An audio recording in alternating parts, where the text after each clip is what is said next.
Halo, assalamualaikum warahmatullahi wabarakatuh. Baik ya kawan, di depan saya sudah ada Xeon. Yang keluarnya ini akinya tekor terus. Kalau orangnya cerita sini sudah yang kelima kali. Kemudian saya cek dari kelistrikan. Kemudian saya menemukan ada arus yang bocor ya ternyata teman-teman. Dari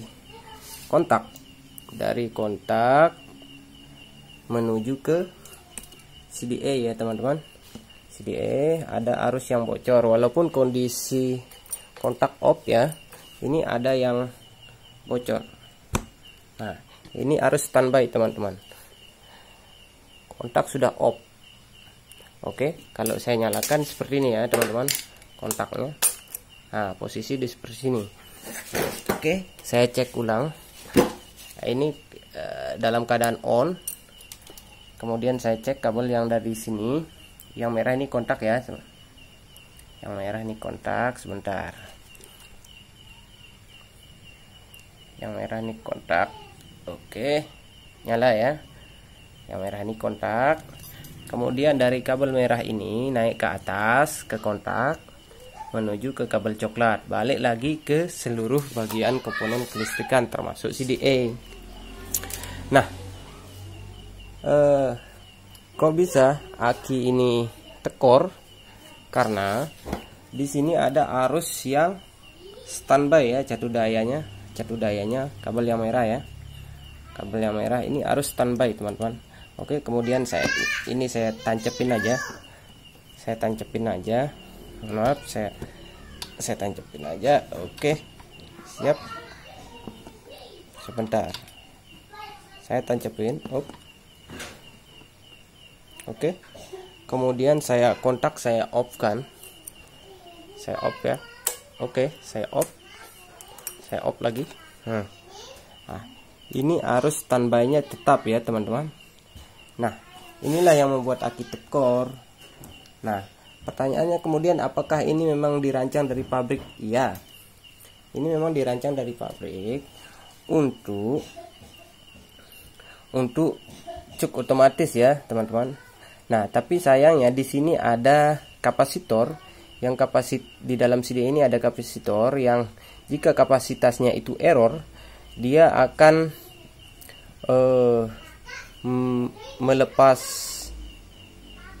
arus listrik terus menerus.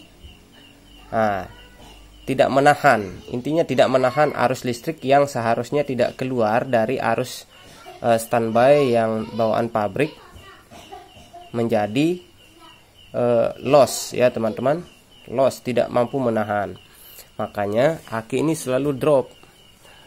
Walaupun diganti, ini aki yang baru ya, saya ganti, saya aki Mio ya, saya tes ke yang ini. Dan ini akinya normal. Nah, kemudian apakah ada cara lain untuk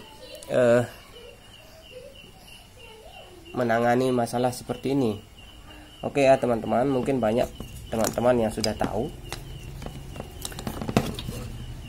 Dari kabel coklat ya, yang ini dari kabel merah, maaf maksud saya dari kabel merah ini dari kontak dari aki langsung ya, dari aki langsung. Kemudian yang coklat adalah yang dari kontak ya, ini coklat ya teman-teman, dari kontak. Oke, coba kita tes on. Kita tes on.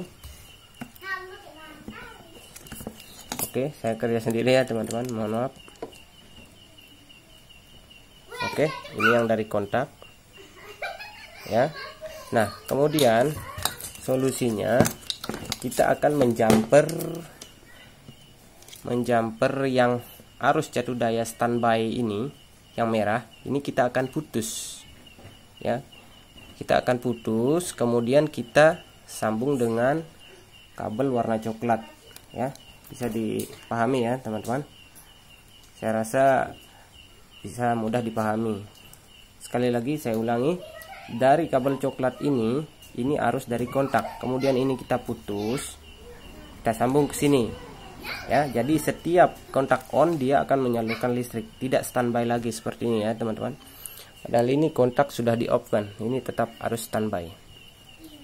Nah kemudian apakah ada akibat dari jumper ini? Tentu ada ya teman-teman, karena setiap dari regulator ini kan penyarah arus, pengatur arus lah ya, pengatur arus untuk membagi kelistrikan ke seluruh komponen motor termasuk aki dan sebagainya, termasuk juga CDA. Nah jika regulator ini error, maka voltase yang diterima oleh aki menuju ke kontak kemudian ke komponen, maka yang terjadi adalah kemungkinan besar ini terjadi error secara keseluruhan karena over voltage ya, over arus. Nah solusinya bagaimana? Nah sebelum kita jumper, kita akan menggunakan screen ya teman-teman. Jadi kabel merah ini kita potong, kemudian kita menggunakan screen untuk menjaga kemungkinan. Sebab jika arus berlebih dari regulator masuk ke aki mentransfer ke kontak secara berlebihan, disalurkan ke CDA, maka arus ini terlindungi ya teman-teman, terlindungi, maka screen yang kita akan pasang akan terputus. Nah mudah-mudahan dengan cara ini kita meminimalisir CDA yang error ya teman-teman, CDA yang bahkan bisa mati ini. Nah, ini pun suku cadangnya sudah rusak. Dan kemudian setelah saya cek, ini keadaan motor normal ya teman-teman, dari kompresi, dari karburator, dari manifold ini juga padat ya, semuanya normal. Kerenggangan klep normal dan sebagainya sudah normal. Saya anggap ini motor normal, tapi aki sering tekor. Penyebabnya adalah jatuh daya standby-nya ya teman-teman. Nah kemudian kita jelaskan lagi sekali, ini ada kemungkinan nanti CDA-nya nih error ya teman-teman. Untuk menjaga itu kita menggunakan screen ya teman-teman. Saya rasa mudah dipahami seperti ini. Ini yang biasa ditemukan di kasus Xeon ya teman-teman. Mudah tapi rumit. Oke. Mungkin hanya itu dari saya. Mudah-mudahan dengan cara ini akinya tidak tekor lagi ya. Oke. Mungkin hanya itu yang bisa saya sampaikan. Kurang lebihnya mohon maaf. Jika ada kesalahan mohon dimaafkan. Jika ada komentar silahkan tinggalkan komentar di kolom komentar. Assalamualaikum warahmatullahi wabarakatuh.